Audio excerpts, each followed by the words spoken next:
Gandhi hospital ప్రాంతంలో అయితే ఉండటం జరిగింది. ఏదైతే వైద్యులపైన జరిగినటువంటి దాడి ఏదైతే ఇష్యూ ఉందో, ఆ ఇష్యూ పైన మనతో పాటు మాట్లాడడానికి అక్కడ ఉన్నటువంటి పేషెంట్ తరపునటువంటి వ్యక్తులు అయితే ఉన్నారు మనతో. ఒకసారి వాళ్ళతో మాట్లాడి మరిన్ని విషయాలు అయితే తెలుసుకునే ప్రయత్నం అయితే అన్న. నమస్తే అన్న.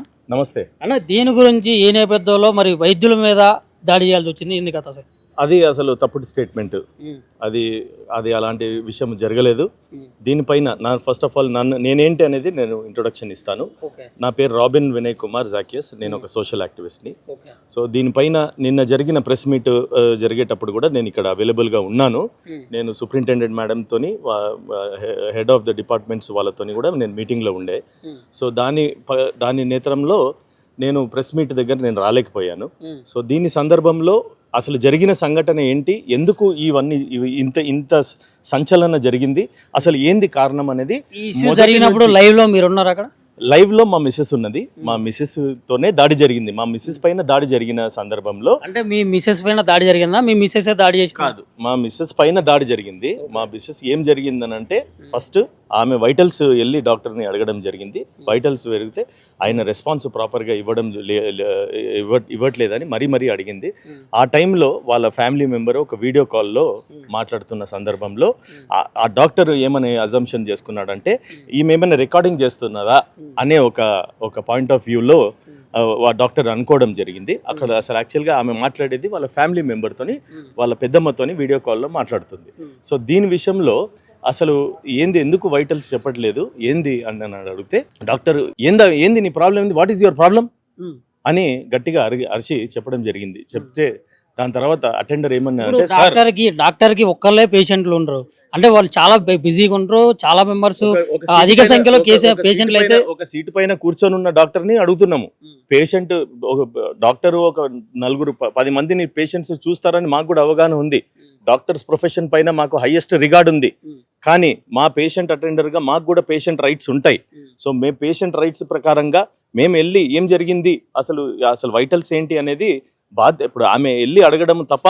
బ్రదర్, వీడియో కాల్ మాట్లాడుకుంటూ డాక్టర్ దగ్గరికి వెళ్తే డాక్టర్ చెప్పింది వినిపిస్తుంది? అసలు ఎందుకు వినిపించదు? డాక్టర్ మాట్లాడుతున్నప్పుడు ఆమె అడగడం జరిగింది, మాట్లాడుతున్నది, ఆమె స్పీకర్ పైన మాట్లాడుతున్నది. సో మాట్లాడుతున్న సందర్భంలో ఏమైంది అనేది అడిగాము. దాంట్లో తప్పేముంది? అది అసలు ఏం వైటల్స్ ఏంటి అనేది మేము అడగడం జరిగింది. తప్పేముంది దాంట్లో?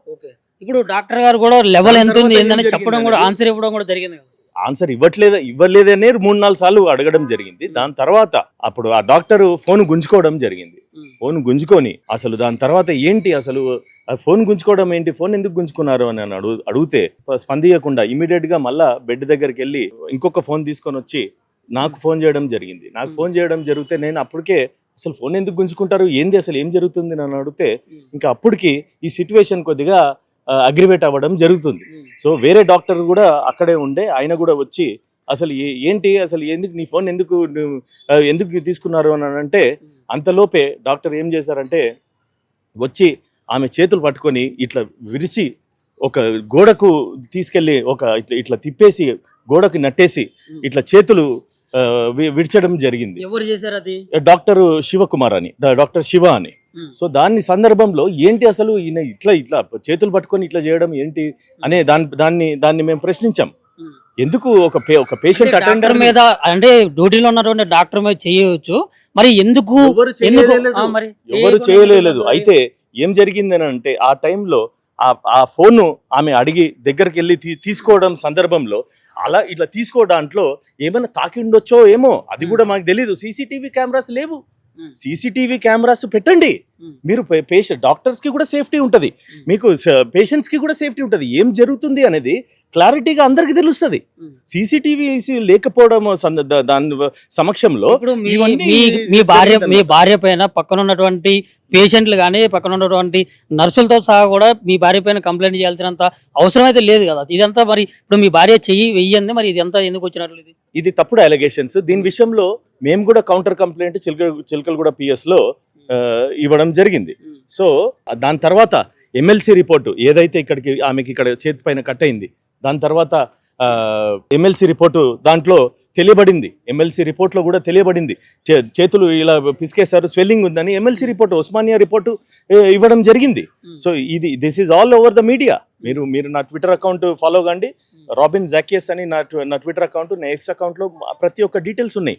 సో దీని ప్రతి ఒక్క ఎవిడెన్స్ ఉన్నది. సో ఇంకొకటి ఏంటి అని అంటే అసలు డాక్టర్కి చెంపదెబ్బ కొట్టారు అని చెప్తున్నారు. That is the allegation.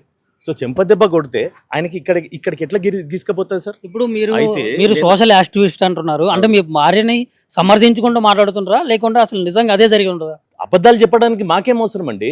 మాకేం అవసరము? మేము పేషెంట్ చూసుకోవడానికి వచ్చామా, మీతో గొడవ పడడానికి వచ్చామా? మాకేం అవసరము? మాకు ట్రీట్మెంట్ కావాలి, మాకు సరైన ట్రీట్మెంట్ కావాలని నేను స్టార్టింగ్ నుంచి కూడా ప్రతి పేషెంట్ తీసుకొచ్చిన దగ్గర నుంచి, అంబులెన్స్ దగ్గర నుంచి, ఇక్కడ జరిగిన ఎమర్జెన్సీ వార్డులో ఎక్స్పీరియన్స్ కూడా ప్రతిదీ, వీల్ చైర్స్ లేవు, స్ట్రెచర్స్ లేవు, ఒక్క స్లిప్, ఒక సిటీ రాయాలంటే ఒక స్లిప్, ఒక రిక్విజిషన్ ఫామ్ పట్టుకొని ఇక్కడి నుంచి అక్కడికి వెళ్ళాలి, అక్కడి నుంచి ఇక్కడికి వెళ్ళాలి. డాక్టర్స్కి సరి అయిన ఫెసిలిటీస్ లేవని నేను నా అంతలో నేను పెట్టాను. డాక్టర్స్కి ఏసీస్ ఇవ్వండి, ఏసీ ఫెసిలిటీస్ ఇవ్వండి, వాళ్ళు ఓవర్ క్రౌడెడ్ అయిపోయి వాళ్ళు ఇబ్బంది పడుతున్నారని నేను నా వాయిస్తో నేను చెప్పాను. సో వాళ్ళ పక్షంలో నేను కూడా ఉన్నాను. కానీ అసలు జరిగిన తప్పు ఏంటి అనేది గుర్తించడం చాలా ఇంపార్టెంట్. దానికన్నా ముందు కూడా నాకు రాజకీయ పలుకుబడి ఉంది, నాకు మంత్రులు తెలుసు, ఇది ఇట్లా ఎవరు చెప్పండి బయటికి. నేను ఒక సామాన్యమైన సోషల్ యాక్టివిస్ట్. నాకు ఎలాంటి పొలిటికల్ అఫిలియేషన్స్ లేవు, మాకు అవసరం లేదండి. మాకేం అవసరము? నేను రాజకీయంలో రేపటి దినం వెళ్ళాలంటే నేను రాజకీయంలో వెళ్తాను. నేను ఇప్పుడు ప్రస్తుతానికి ఒక సామాన్య వ్యక్తి. నన్ను ఒక జనరల్గా వెళ్ళే మనిషితోని సేమ్ నాకు ఎలాంటి ఇన్ఫ్లుయెన్స్ లేదు. కానీ జనాల గురించి కొట్లాడడానికి, జనాల వాయిస్ని లేపడానికి, దాన్ని ప్రశ్నించడానికి నేను ఖచ్చితంగా ఉన్నాను. ఈ ప్రభుత్వాన్ని నేను ప్రశ్నిస్తున్నాను. సరైన ఫెసిలిటీస్ డాక్టర్స్కి కూడా ప్రొవైడ్ చేయండి, సరైన ఫెసిలిటీస్ పేషెంట్స్కి కూడా ప్రొవైడ్ చేయండి. దాని గురించి నేను వాయిస్ రేజ్ చేస్తున్నాను. ఫైనల్గా ఏం చెప్పదలుచుకున్నాను? నేను చెప్పేది ఒకటి మాట ఏంటంటే, దీని విషయంలో ఇదంతా విషయంలో సీనియర్స్ హెల్త్ డిపార్ట్మెంట్స్ వాళ్ళందరూ కూడా ప్రాపర్గా సహకరిస్తున్నారు. నేను సహకరించట్లేదని చెప్పట్లేదు. నిన్న నా మీటింగ్ డిఎంఈ గారితో, సూపరింటెండెంట్ మేడంతో కూడా జరిగింది.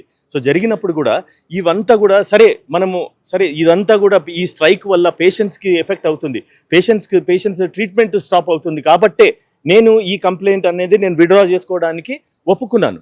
కానీ ఇప్పుడు దాని సమక్షంలో ప్రెస్ మీట్ పెట్టి దీన్ని ఒక తప్పుటి అలిగేషన్స్ పెట్టి అసలు ఫ్యాక్ట్ బేస్డ్ కాకుండా వన్ సైడెడ్ స్టోరీ మీడియాలో మొత్తం రావడము అది చాలా తప్పు. దాన్ని నేను సరిదిద్దాలి. మీరు దీన్ని జరిగిన సంఘటన అంతా కూడా మీడియాలో సరైన మీడియా మిత్రులు ప్రతి ఒక్క మీడియా ఛానల్తో నేను నా అపీల్ ఏంటంటే ఈ విషయంలో సరైన రిపోర్టు, సరైన ఆర్టికల్ అనేది మెన్షన్ చేయాలని నా అభిప్రాయం. Okay, right. Thank you.